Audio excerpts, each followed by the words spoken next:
Bledsoe was arrested. Patrick Montgomery was in court. Jonathan Manapa will stay in federal custody.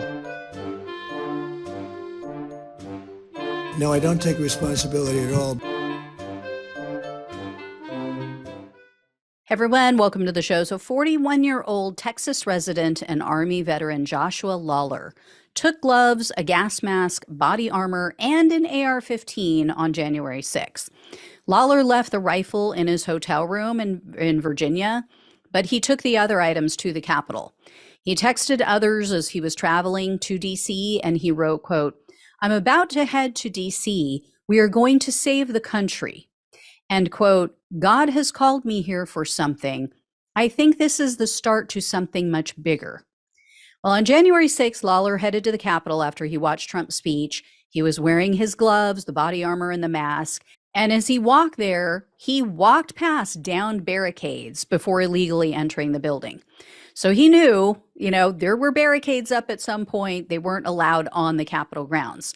As he entered, meaning the Capitol, Lawler posted on Facebook, quote, "Busting in," and quote, "It's about to get spicy, boy."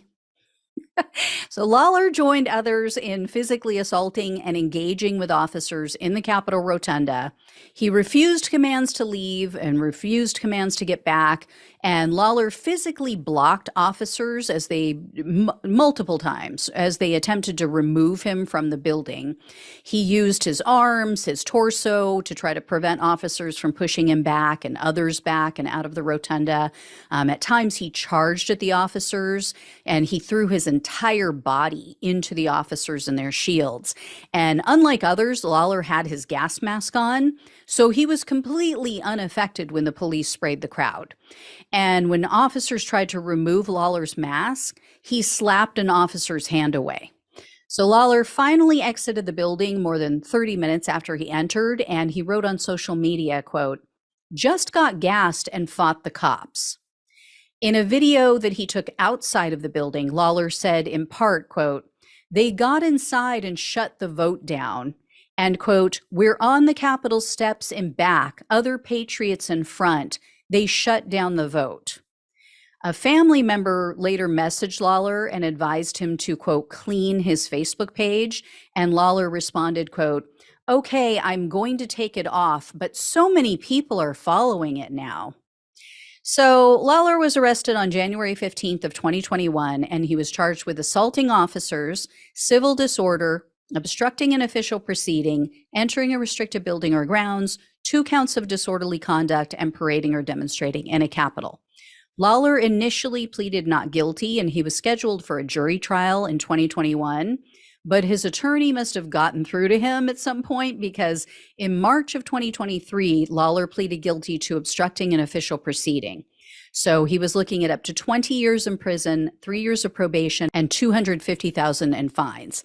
However, the prosecutor requested only 46 months in prison, 3 years of probation, and $2,000 in restitution.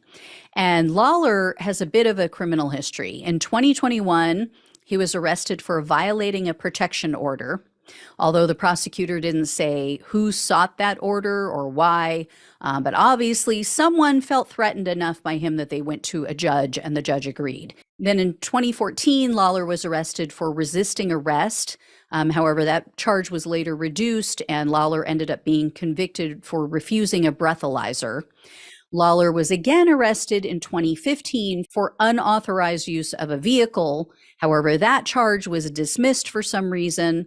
And then in 2017, he was convicted of making a false statement on a vehicle application.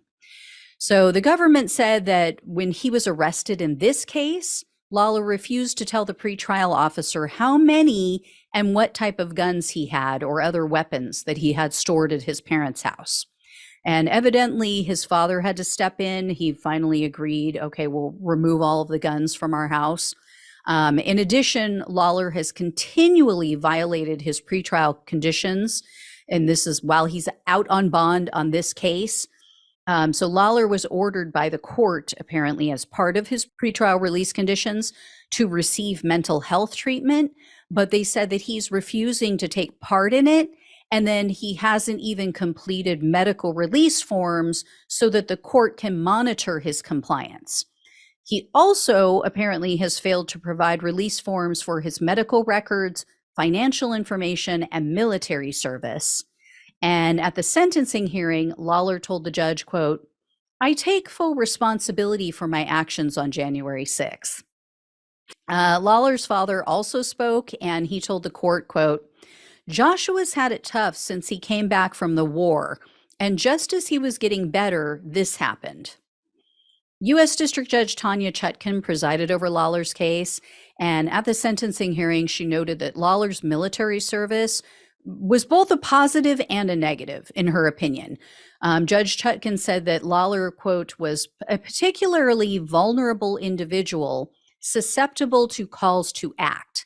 However," she said, quote, "you should have known better. You are a decorated military veteran. You took an oath to defend the Constitution, not a particular candidate." The judge went on to say, quote, "The people inside the building that day were patriots, and I don't think there is enough remorse for what happened to them that day."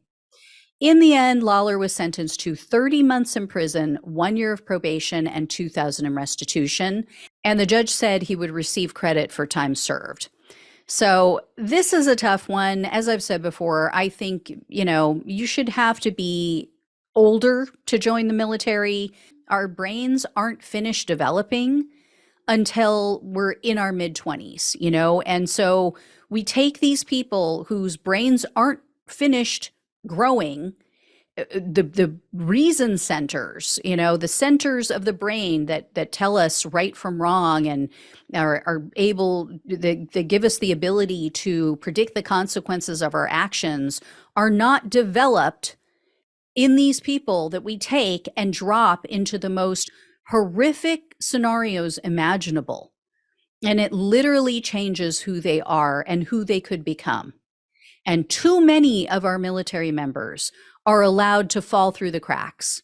When it comes to their mental health, they're just discarded, they're forgotten about. So anyway, I think this was a fair sentence. I really hope that Lawler gets the help that he needs when he gets out, because, he served our country. He deserves credit for that. And obviously he's going through some things because of it. So let's get our people the help they need. If they can stand up, if they can put their lives on the line for our country, the least we can do is to help them deal with the ramifications, to help them deal with the fallout after that.